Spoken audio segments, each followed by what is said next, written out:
یہ دو صورتیں ہیں کہ جو اصل میں مدنی صورتیں ہیں، نازل ہوئی ہیں مدینہ منورہ میں، اور ان کا زمان نزول کے اعتبار سے شان نزول بھی ہے کہ ان کا حضور پر ایک مرتبہ جادو کیا گیا تھا، تو اس جادو کے اثرات کو ظاہر کرنے کے لیے یہ آیات پھر اتری ہیں،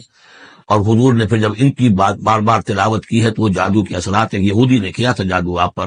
جس سے آپ کچھ چیزیں بھول جاتے تھے، کافی آپ کو دیر تکلیف رہی ہے۔ صحیح بخاری کے اندر یہ روایت موجود ہے۔ ہمارے جدید کچھ ریشنلسٹ ہیں اور جو خاص طور پر منکر حدیث ہیں، وہ سمجھتے ہیں کہ اس میں تو توہین رسول کی کہ جادو کا اثر ہو سکتا ہے۔ رسول بھی اس اعتبار سے بشر ہوتے تھے، تلوار کا اگر کاری زخم پڑا ہے تو خون نکلا، اور خون نکل گیا ہے تو زوفتاری ہوا ہے، زوفتاری ہوا تو بے ہوشی بھی ہوئی ہے۔ یعنی یہ جسم جو ہے ان کا، اس کے اعتبار سے جو بھی بخار آپ کو چڑھا ہے، بخار میں تکلیف ہوئی ہے، عالم نظر میں نہایت شدید تکلیف ہوئی ہے، تو اس حوالے سے یہ نہ سمجھیے کہ وہ بشریت کے جو لوازم ہے وہ ختم ہو جاتے ہیں، لیکن اللہ تعالیٰ کی طرف سے انہیں ایک مقام ملا ہے، ایک عصمت ملی ہے، ایک بزرگی ہے، وہ اپنی جگہ پر ہے۔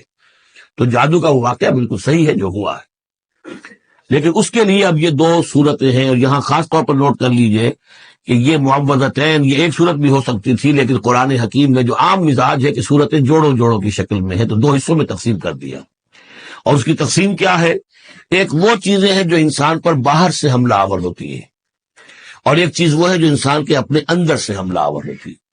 ان دونوں کو دو علیحدہ چیزوں میں رکھ کر اور سکھایا گیا ہمیں کہ تم ہمیشہ اللہ کی پناہ طلب کرتے رہا کرو ان چیزوں کے اثرات سے، ان چیزوں کے اثرات بد سے اپنے آپ کو بچانے کے لیے۔ بسم اللہ الرحمن الرحیم، قل اعوذ برب الفلق، کہو کہ میں پناہ میں آ گیا صبح کے رب کی۔ فلق، فلق ویسے تو یہ لفظ ہم پڑھ چکے ہیں سورہ انعام میں، فالق الاصباح، رات کی تاریکی کا پردہ پھٹتا ہے اور سپیدہ سحر نمودار ہوتا ہے، یا گٹھلی، فالق الحب والنوائے، تو وہ جو گٹھلی ہوتی ہے وہ بھی پھٹتی ہے تو اس میں سے دو پتیاں نکلتی ہیں تو درخت بنتا ہے۔ اس اعتبار سے فلق سے مراد یہاں صرف صبح نہیں ہے، بلکہ جو اگلی صورت میں آ رہا ما خلق، جو بھی کچھ اس کائنات میں اس نے پیدا کیا ہے در حقیقت وہ عدم کا پردہ چاک کر کے اس کو وجود بخشا ہے۔ عدم سے، عدم محض سے، کریشن ایکس نہیں لو، بغیر کسی شے کے کسی شے کو بنانا۔ تو قل اعوذ برب الفلق من شر ما خلق، میں پناہ میں آتا ہوں اس کی تمام مخلوقات کی پناہ سے۔ اب آپ غور کیجئے، مخلوق ظاہر بات ہے خالق کی طرح کامل تو نہیں ہو سکتی،